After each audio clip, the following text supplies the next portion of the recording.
We are live. Hey, y'all, welcome to my channel, Watch Your Mouth Reviews. This is your boy James. I am here to give my honest review while trying to watch my mouth. And it ain't gonna happen this video. Let me kind of move my camera down because my name is all up in. Here we go. So, if you guys read the caption, this is House of Villains Season 1, Episode 2 review. And of course, I cannot do this review alone without my co-star, my guest star, my BFF in the whole wide world, Mrs. Best, aka my girl Amina, who I'm so proud of because she just graduated. Oh, thank you. Thank you. I had to shout that out because I was so happy when she worked capping out on one of her lives. And if y'all are not subscribed to her channel, shame on y'all because what we don't do here, we do over there. We have Basketball Wives. We about to pick up Real Housewives of Beverly Hills soon. I am so excited for that. And what else are you doing? What else we have? Oh, there's Potomac coming. And Basically, Love and Hip Hop Miami. Yeah, there's a lot coming next week too, because next week is November. Next week is November. Oof. Child. So back on my channel. Yeah. So to give y'all an update, I'm about to be busy, y'all. So I have Bell Collective coming back. For all my Bell Collective people out there, there's a lot of y'all. Bell Collective is coming back. I picked up Married to Medicine, Real Housewives of Salt Lake City. I'm still recapping. That will be tomorrow. And then also I picked up Real Housewives of Potomac, which I can't wait to get into that because there's so much going on with that. So, but y'all, you're on mute. I don't know what happened.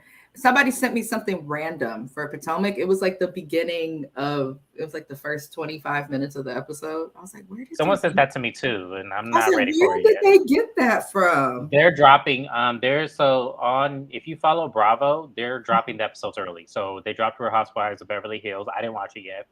And they dropped Real Housewives of Potomac, like the first 30 minutes of it. So they're dropping the episodes early. Okay, for those who like Housewives, I will be recapping Beverly Hills on my channel when it actually premieres because I'm just too damn busy. So anyway. Me too, and I appreciate. Shout out to the lady who did that. I appreciate you, but now ain't the time. I got a lot on my plate coming up, and I need to mentally prepare. So speaking of preparing, we're gonna go ahead and recap the episode. So with that being said, I'm about to do a spoilers for everybody because I need to address something. E-Network in y'all call center.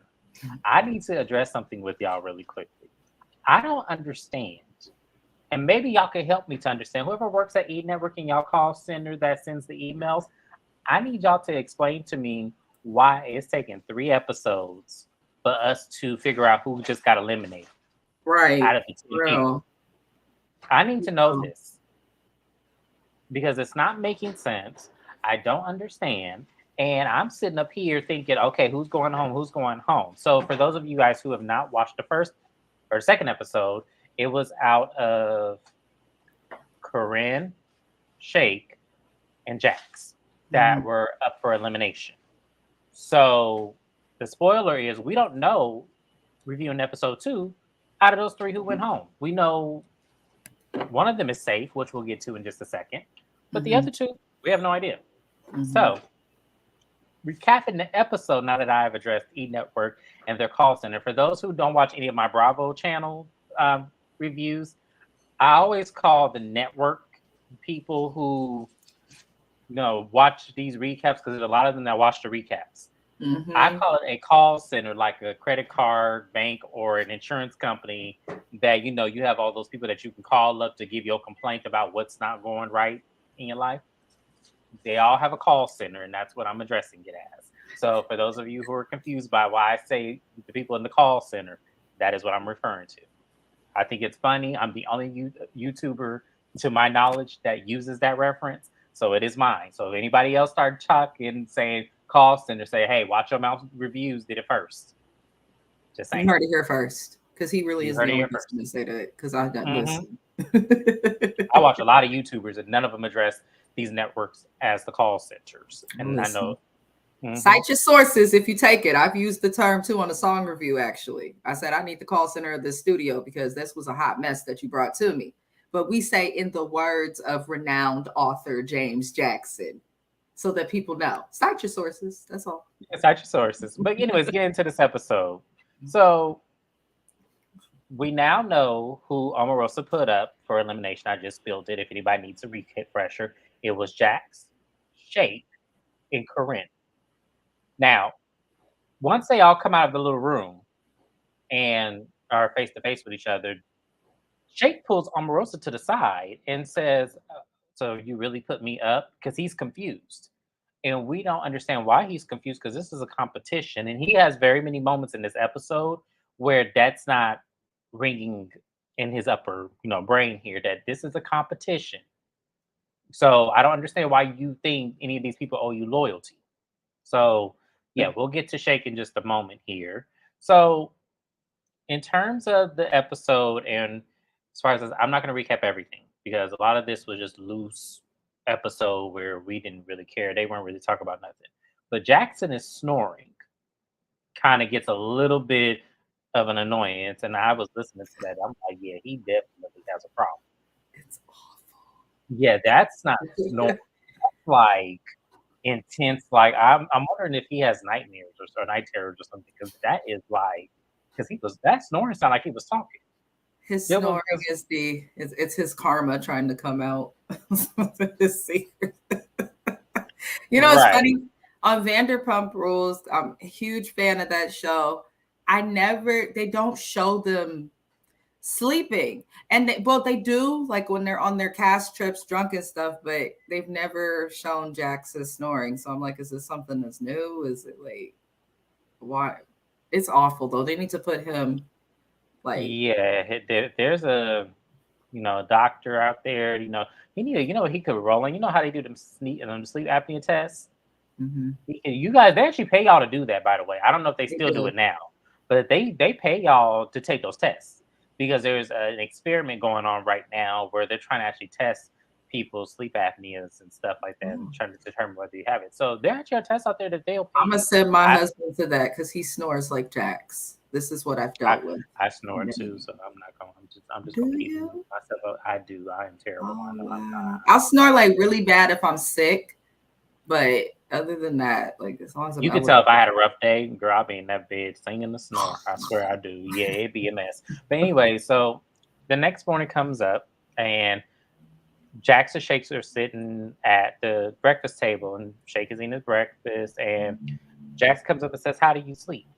And Shake is looking at him like, "You really asking me this question right now?" And he said, "I could have slept better." And so the conversation then turns to them talking about work and this whole reality TV game. And Shake is a veterinarian, which I did not know because I didn't watch Love is Blind. So I do not know this man. But he's a veterinarian. And the whole time Jax was kind of giving him the spiel. He's like, "Look, you got to turn this into something. This could help your business." And Shake is kind of coming to the stance where he's like, "I don't really want to put this into that business. That business is pretty much solid.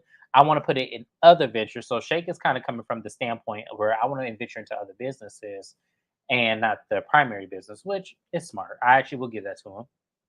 So in terms of that, Jax takes it upon himself to then say, "Well, I made 450,000 on cameos alone, and then my wife, she just signed a $2 million deal to Jenny Craig." And this is where Jax loses me. This is where he loses me. Are you saying that to tell him what these opportunities could turn into, or are you saying that to be arrogant and throwing it in this man's face and trying to say what you got? Jax Taylor, I've watched him on TV since 2012. That's when Vanderpump Rules premiered for the first time ever. He is extremely arrogant. That is the word. The whole cast, you watch some past episodes or even just little teasers. He's nice. He means well, I guess, but his own privilege and arrogance gets in his way because he didn't grow up. And I'm not talking about white privilege, so please don't come for me like that. I'm talking about privileges, and he grew up well. He did not grow up with struggle, basically. Jax Taylor is an asshole. That's common him. And his wife, like, don't advertise that your wife got a deal for Jenny Craig because no matter how much money it is, bro, Jenny Craig looked at your wife and said, she's big enough for us. So that's all I'm gonna say. Don't advertise that, okay? Like, good for her, but I want to know why you haven't commented on why you left the show, Jason. We want to know why you're Right, not. because you conveniently left that out when you were sitting at that table with that man. Now, And I am glad she pointed it out because I was going to say it next. Why haven't you said why you are not on TV anymore and you have not been for quite some years? you're lucky to be getting cameos. That's the only reason I say And it. that's the privilege she's talking about because Mhm. one, if somebody my complexion could not do that same thing and then still be back invited on reality TV show for a chance to win, which I'm pretty sure they all got a fee up front to be on the show. Where none of us are stupid here. We know how this works. Yeah. Yeah. So I'm trying to figure out why he didn't mention that too. I think he wants to forget about it. The only cast member that got caught up in that racial issue that owned it was Kristen Doty. She apologized immediately. She apologized even back when the original tweet happened without being told or ridiculed, and then she did it again. She never made an excuse. Jax Taylor and Stassi Schroeder, who were on the show, did interviews where, like, Stassi walked out of Tamron Hall's show saying that she shouldn't have questioned her on racism because she's pregnant. It's just the cast. The only person who's taking accountability is Kristen. Jax making everything about money. I love competition reality, and just what I thought was going to happen happened. He's telling Shake all of this, thinking, "Oh, Shake's going to be on my side," and now they looking at you like you don't need the money. The worst. Which I was going to get to next because then Shake takes it upon himself to then talk to Bobby, and he's saying, "Hey, look, I don't think Jax needs his money the way some of the rest of us would need it." And Jax was actually standing out in the hallway listening in on this conversation. And he was all like, I do need the money. And, I don't appreciate you talking behind my back because I thought we were cool. And this is my problem with Jax. Because if you needed the money, then why did you feel the need to showcase all of these brand deals and all of this, cameo appearances and stuff like that, throwing this money in this man's face? I would have been under that same impression. But the problem with Shake that I need you to be more real and upfront with these people because they're not your friends. They are not, they don't owe you any type of loyalty. I would have told Jackson, why are you here? Because then that would have made the truth come out. Because to me, I felt like Jax was on this show to rebrand himself. I That's don't think all he it cares about is. the money. I don't think he cares about the money at all. I think he's trying to rebrand himself to get back on TV because he's trying to get rid of his past, like Mrs. Best said. But the problem with that is that's where that needs to get called out. And the fact that Shake didn't do that and he was the right person to do it, because I wouldn't have been mad at him if he did it. I really wouldn't have been. I'd be like, yeah, because that's the question I want to know. Why are you here? Shake is If you not got all this money. really a villain, though. He's a No, and that what do little you snippet call it? they show. Yeah, how do you call it? He's a fuckboy, a Yeah, player, yeah. whatever you call it. And he kind of took it to the extent way too far. Like, if had I not known any better, I would have thought he was gay, allegedly. But but that's just me because men who express they're not physically attracted to women the way he did in that clip, and said only one person he was attracted to was the one who actually won the show or whatever that was. I was hosted. like, I was like, yeah, you remind me of somebody who's running from homosexuality and find any little thing wrong with a woman not to date her. That's what men do. For the others, I'm not trying to, have an agenda or whatever it is y'all like to put out there in the universe, these straw man arguments that y'all like to create. What I'm saying is that men who do that, I find it like they always try to run from homosexuality, but then they'll find every single thing wrong with a woman of why they could not be with her. Oh, I'm not attracted to any of you. Oh, your feet are too big. Oh, your nose is too slanted. Or it's always something that someone cannot help. They talk about that in psychology when discussing same-sex and non-traditional relationships. That's what they call it in psychology, to be respectful. Non-traditional relationships for this society, just so everyone's clear.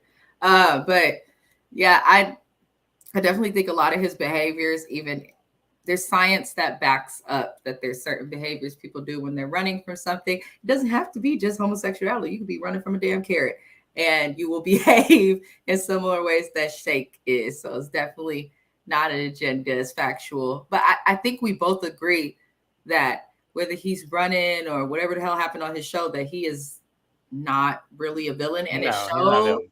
he doesn't know what to do with this. Like Love is Blind is different. They don't really meet each other till literally like the end of the series at reunions, things like that. He doesn't even do the type of reality TV that any of these Other people. people have done. Yeah. Yeah. Well, with the exception of maybe Corinne. Corinne is, I don't know why she's there either.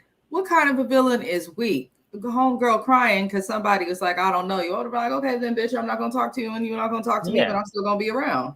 But, Right. And but so speaking of which, so let's go ahead and lose shake for a minute. So the ladies all band together, which I thought, see, once again, this is Omarosa stirred up that pot. I'm telling you, this is a pot of beans. She is stirred that pot of beans, baby. But I tell you, Omarosa was trying to kiss up to these women, say, hey, look, we're women here at the end of the day. So we have to really think about this. Who you guys think is the strongest man? And everyone's like, Jax. And she goes, okay, well, you know, I need you guys to back me because we need to vote him out this house and let's girls band together. You see how Omarosa played that? I would Omarosa have knows looked. what she's doing. She does, and that's why I said that was the perfect cast move. Like a lot of people don't understand why she's on the show. I'm like, y'all have to understand something. This is straight up strategics, right in our faces. You see how she played that? Now she didn't get along with old girl on the first episode, and now she all up in her face. And we're gonna get to another situation at the end of this episode where Omarosa is like having this girl's back and trying to reason with her. And I just say, see, you just stirring up this mess. I love it. She's stirring the pot of beans, y'all. I love it. I do because that's what you do in competitions. You make her feel weak, and then she succumbs to your antics. We see it, and I'm just like, oh, Marosa. Oh, you wouldn't have got me that same way, but that's smart though. I have to give it to you. That girl's stupid. So, well, she is. Hell, she's stupid. Like I was watching this episode, and I'm just No, like, I said oh, the same thing. I said, listen, I'm sorry. Black people watching, y'all gonna feel me. I know everybody looking at this said, oh Lord, the girls are there. She a little bit dingy. She just a little bit dingy. That's all I'm gonna say. Because Corinne just seems delayed. I don't know what's wrong with her. She it's not does. that she's delayed. I just think she doesn't use her common sense. You know how people are book smart but don't use their common sense or don't have any common sense? That's what it is. Because if I'm using my common sense, I'm not finna be buddy buddy with the one lady that stirred the pot with me and embarrassed me in front of all these people. I'm not gonna be buddy buddy with her, and this is a competition. She's not a villain. She says in her confessional, so yeah, I'm gonna kiss her ass. I don't want to go home. I'm just like, no, No, this hell is no. If you were smart, competition you reality. would turn the tables and be like, Yes. okay, I'm gonna get look. This is me. If I don't go home, I'm coming after you, and I would do everything in my power to make sure I win, so that way she would be on the chopping block, and I will put her up Listen, every single time just out of spite. just to be Who are you petty. voting up, James? Omarosa, and then who? And it's such and such, and then bananas. Those are the three. Because I don't know who I. Because I don't know. Omarosa is smart. She She, is. I know she knew who was coming on the show before coming on it because ain't no way Well, Omarosa gonna come on the show not knowing. so a little birdie told me, Not the "Thank you, virgin. thank you, E Networking, y'all call center." Omarosa was actually a last pick. What? Yeah, allegedly. I can't. Allegedly, somebody else was supposed to be on the show, and they replaced her with Omarosa because she turned her back at the last minute. So Omarosa was a last minute invite. I can So understand that. I know people view her, especially after that whole White House leak. mhm. If listen, if this bitch will come after the White House, what's she gonna do to a little network? And when it comes to the White House, they're just a little network. So I'm listen. Yeah, Hey, that's what Lil Bird told me. It's allegedly, guys. Allegedly, Lee. Omarosa, don't come after me because I know you. Allegedly.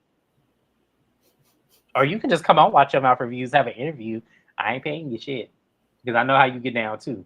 I ain't paying you.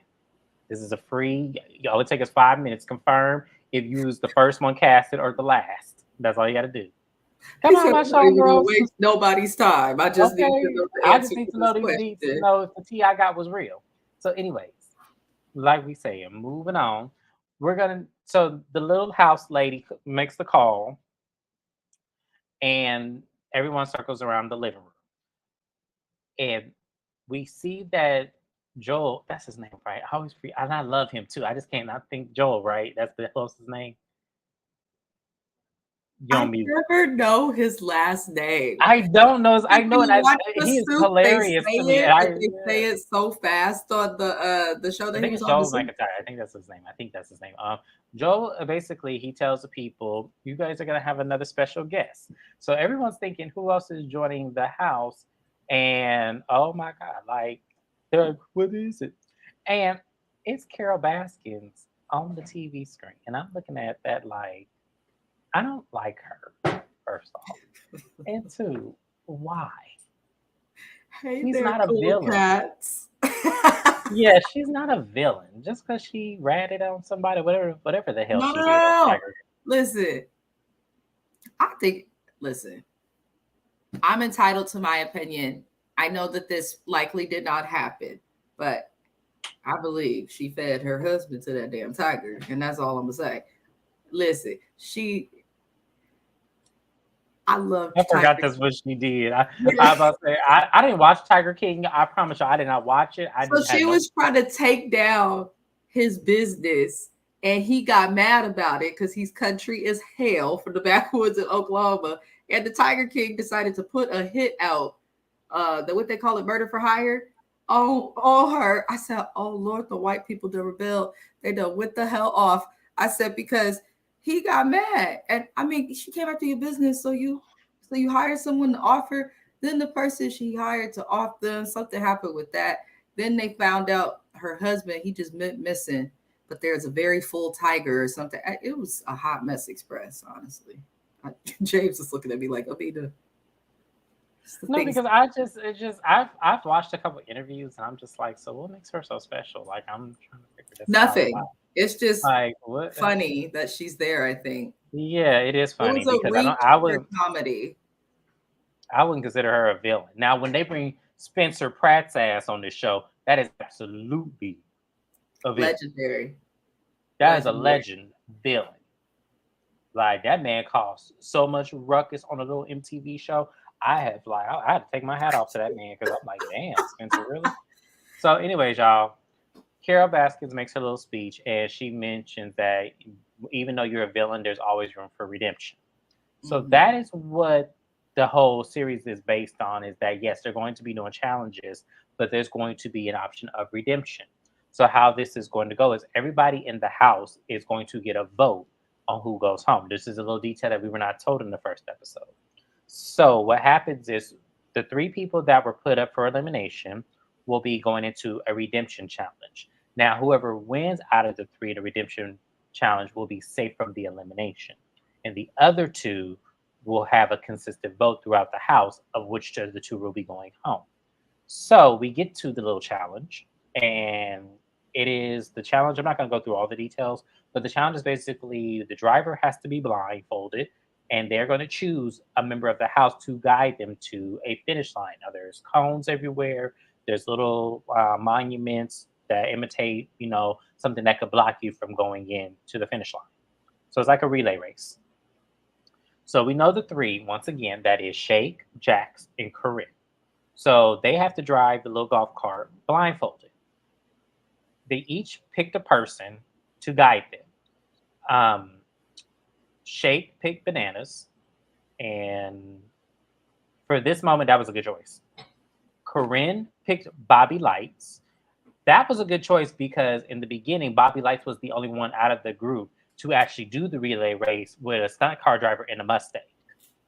So that was kind of a good advantage because he's already seen the course. So he can, even if he was paying attention, which he wasn't, he would have been able to guide them directly because he's already been through it. And then Jax, out of all the people he picked the one Johnny Fairplay. He picked Fairplay to be his guide. Now, how did you feel about the three redemptions and who they picked as the people to guide them in this redemption challenge? Let me tell you this. Jax Taylor has never been intelligent. It is a known fact. It is something that was joked about on his reality show. And Hell, Lisa Vanderpump has Jax Taylor is not the brightest bulb in the bunch. Okay. And that's all I could say. The man is famous because he's handsome and has a temper. That's it. Nothing else. So, and no matter what kind of woman is across the table, whether you're white, black, Asian descent, Indian descent, y'all love a man with a temper, and I cannot understand why. I'm guilty. And I cannot understand why. I get there are some benefits to it, but at the end of the day, that gets old real quick. It do. Yeah. But I don't think Jax knows. The reason I brought up his intelligence is not just the smash, because Survivor is outwit, outplay, outlast. The first part of that is outwit. You have to be intelligent to play Survivor. You kind of got to be a little bit intelligent to watch Survivor. I mean, I know kids watching this stuff, but you gotta be sharp. So Jax obviously has never watched Survivor, and if he has, I'm not sure if he understands that fair play is not your friend. Fair play ain't loyal to nobody but his granny. Right. It's not even that it's not even that, like, I felt like for me when he said that, I was like, oh, so you really want to go home. Like, you really want to go home, because to me, so this is who I would have picked. And I'm basing this off of just kind of not necessarily, any type of logic. It's because she's making the less amount of noise. And it would have been Anfisa. I would have picked her. The reason why I would have picked her is because she's quiet. She is skating around. We're not seeing much of her. We're not hearing much of her, but she's also not the one being put up for elimination. So I would have picked her because she's less likely to make noise. New York would have been too frantic. Yep. I feel like I wouldn't have understood Tanisha. She's too aggressive. Omarosa, I know, would play me if she didn't like me. So we would, He's like, I don't even have time to play that game. Yeah, I don't have time to play that game with her. Fair play would lie about his own grandmama being dead to win the game. So you can't trust that. Bananas took a lady's money on his show. I knew I couldn't trust that. I feel like Bobby don't be there, but is there. So I couldn't pick him. And the other three are on elimination like my ass. So I can't choose them. So yeah, Anfisa would be the person I chose. Who would you choose? I'm gonna agree with what's left. Anfisa is the only one. The rest of them are just same thing went through my head instantly. I'm like, hell no, I don't want to hear New York's voice when I'm trying to drive. Like blindfolded or not blindfolded. I don't want to hear a voice driving. And the rest of them are just can't trust them. Yeah, I need somebody that's cool, calm, collective, that care about their life as much as I care about mine. And that's so far Effie's. Now, she might surprise me later on in the season. We don't know. We're 3 episodes in, and still all 10 members are in the house still. So, I don't know. But the thing about it is, I feel like she would have been the best candidate just because she's able to skate around and not make any noise. One, I need that to be revealed of why she doesn't make noise, and I feel like this challenge would have did that. So, moving on. Shake is the first person to go with his partner, Bananas. And Shake actually did a really good job. They finished it really, really quick, and he didn't hit anything. So that was really good. The next to go up is Corinne and Bobby. Corinne didn't even know that was the gas pedal on the damn golf cart. And Bobby was like, oh, hell no. So you already knew what that was going to be. So she started out going in the wrong damn direction. Let's start there. And was hitting every damn thing. But she made it to the finish line. I bet you that's her real life. Like, I feel like she goes to the grocery store. She might hit a curb, might accidentally tap the neighbor's bumper, but, she's going to get to her destination. Right. Yeah. Yeah. I agree. And the last but not least, we had Jack showing out by carrying Fair Play through the threshold of the golf cart, at least halfway, we'll say that. And I said something more for you to show out. It was like, see, I can't with this dude. I can't. So he likes to act like he's not trying to be the best or have the center of attention on him, but he likes attention. He likes attention. We can all see that. That's not lost upon any of us. So moving forward, Jax When I tell you, was messing up left, right, up, down, round, and round. He hit everything, and at some point, even got stuck on one of the cones. And it was like, oh yeah, you just signed your certificate off this show for real because you finna be up for elimination. There was no question in my mind that I know for sure he was gonna be one of the bottom two. But we were unsure at the time, or were we? Because I felt like Shake did that so quick. I felt like, yeah, he would have won hands down. But you never know because there's always a twist to these things. You know, they want to see how well you communicate, and they could always base it off that too. So we didn't know how they were going to go with this. But they ended up choosing the person who got the fastest time, which was Shake. So that meant that Corinne and also Jax would be the bottom two. Now, the whole time they're going home, they're trying to convince everybody, to keep them in the house. They're doing the round one by one. And it gets later, and Bobby is drinking uncontrollably and is being a lot. Now, I have been in the same clubs as Bobby Lights, living here in South Florida. I'm not too far from Miami. So I've seen not this behavior, but I've seen the extraness in person. And it's about spot on about when he throws them back like that. So, in terms of that, he ends up in New York's room. I don't even know how this happened. Like, I kind of was watching, but then I wasn't paying attention because, once again, because I've seen him in the club a couple of times, I'm kind of like numb to him. Like, I'm kind of numb to the You're not behavior. numb to him. Well, Damn. I'm just numb too because it's like it's literally he's strutting and dancing and These just are want to be seen. And it's shenanigans. like, yeah, it's like I see that a lot. I think I've been in the club with Bobby Lights maybe twice that I could recall. I mean, could have been more, but I've seen him in the club before, and I know that's about spot on. So he gets into it with New York, and New York is taken aback. She's trying to tell people to get him out her room. He's being dramatic and drunk, and we're like, okay, what just happened? What did you think of that scene? Child. Bobby Lights is crazy. I apologize for going off camera. Okay. I had a package. I'm like, how did they get in the building? Anywho, I feel like Bobby Lights forgot where he was.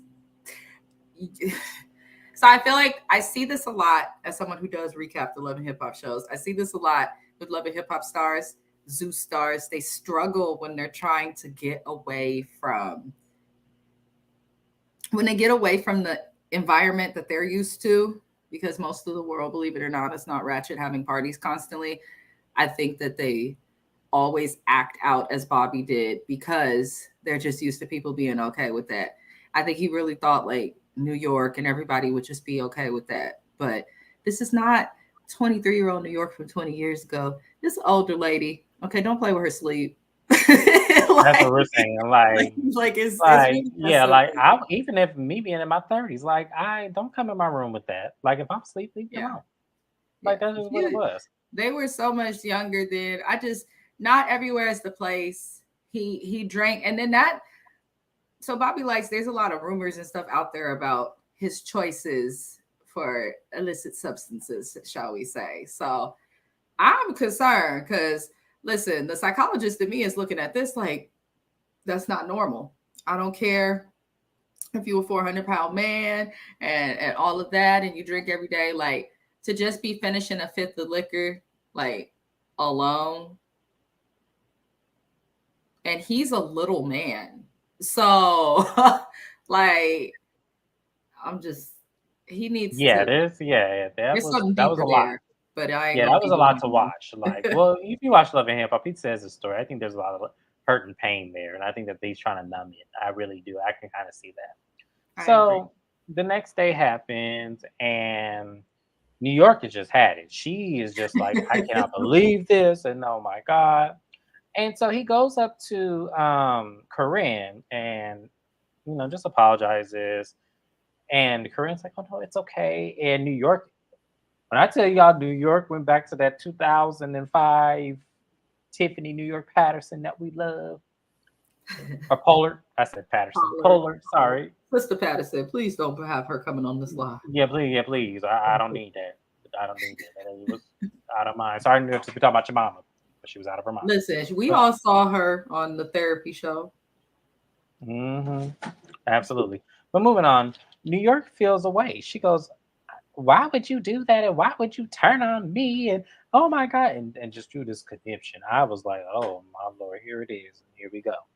So then Omarosa, because Corinne is following New York up the stairs, and New York ain't trying to hear this. And Corinne's like trying to reason with it, and she doing white woman tears again. And it was like, oh, see, here we go. Here we go with this. This is what Omarosa felt. All who were questioning Omarosa, this is what she was talking about. We all could see it. I don't understand why people, that's one thing I do not get about people. When we're saying someone is duplicitous and someone is trying to use their privilege and use their emotional tears as a weapon, that's what we're talking about. Because what the hell are you crying for? What are you crying for? Listen. What did you do wrong? That is her choice if she didn't want to accept Bobby's apology. You can accept it because it was both of your rooms. You don't owe her nothing. That's why I said she using them tears, and that pissed me off. But I tell you, I was literally looking at her, and I was looking at the screen. I was like, for real, Corinne, for real. This is why I can't fool with you. Corinne is tired of Corinne. That's why she didn't get chosen on The Bachelor. The man probably saw she was going to be crying over everything. You're going to be crying. What is you crying? I was like, what are you crying for? Chinese instead of Mexican? It's like yeah, I couldn't with Corinne. And so Omarosa tried to be the mediator, which I thought was funny. I said, Omarosa, you is playing this game. I see you. Like, I see it. And it is clear as day. So now Corinne feels slighted by New York because she felt like she didn't do anything wrong, which you didn't. Once again, it was your choice to accept apology. If she didn't want to accept it, that is on her. But you didn't do anything wrong in this situation. So the elimination ceremony begins. Omarosa did her dramatic, sat her ass in that queen chair. When I said she was so, girl, I was like, Omarosa, you gonna just sit your ass down? You gotta do all that. The having a house full of villains from different eras of reality TV, it's what's making the show. Because this era of reality TV would have just been people getting drunk, arguing, and then trying to somehow compete and make it right. But because we've got New York's and Omarosa's, like, not everybody gonna be in your face. It's actually like fun to watch. So I'll give them that. Yes. So E-Network y'all call center. I'm gonna say this again. If you need creative directors that can come up with games and strategies, we your people. We your people. We'll take a little check to strategize with y'all on how to make these games better and how to make these eliminations, because we could tell y'all ain't producing this correctly. I'm available. Mrs. Best is available. I'll even host the show for you. E-Network in that call center. She could be behind the camera. I will host by myself. Listen, I am available. I'll be the psychologist on duty just in case shit gets too far. But either way, He's got a good show. I just don't understand why we couldn't know who. Yes, that's why I said they need a creative director. They need someone because we could have known who went home. The fact that y'all did this where we don't know who went home, it makes me wonder if y'all didn't have enough content. That's what I think happened. Because, well, one, I don't understand how, because we know that Spencer Pratt is coming and we know that's going to be a whole hurricane on its own. So that's why I know there has to be something more that they're trying to lead up to, because this was ridiculous. So yeah, E-Network in y'all call center, I'm available. Y'all need a creative director? I'm going to give it to you for, I want a check though, but I need the same check that you gave New York or Omarosa. I need that check if y'all want me. I know my worth. He said, I know my worth. Yes. But that was pretty much the episode, y'all. We don't know who went home. We'll know probably at the beginning of episode 3. And this is what I'm going to pose. All I know is in episode 3, I better see 2 people leave. I better see 2 people leave. I better see out of Jax and Corinne. I think it's going to be Jax. That's my money that I feel like I'm a bet on Jax. It's going to be Corinne. You think it's going to be Corinne? No, I saw another situation. If they play strategy, they'll keep Corinne and get rid of Jax because you can beat her in the end. Well, no, there was a situation with a little note that went around. So, and I saw her asking the house who wrote it. So I think that they're going to keep her. My money's on Jack that he went home. So, you know. The arrogance got to him again. Because this definitely. All right. But that was the episode, y'all. It was okay. Like I said, I had to address the E Network call center. I didn't think I would have to. I thought that was specifically only for Bravo on my channel. But apparently, I have to do E Network like I do Bravo. Who would have thought? I thought E Network had some class with them. But you know, he's a call center inspector. Right? The only reason why I said it, I used to work in one. That's the only reason why I know the call center, what they had to deal with. So y'all send that. Yes. Y'all send that feedback up to headquarters now. I need them to hear me. Y'all can submit my video. Y'all can do that too. They need to hear it out my mouth. I have the strategies because these games were ridiculous. They were ridiculous.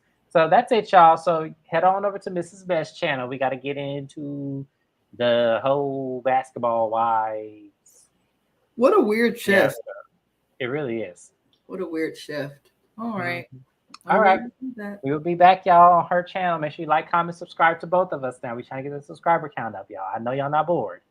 Watch the whole video now. See y'all soon. Bye-bye.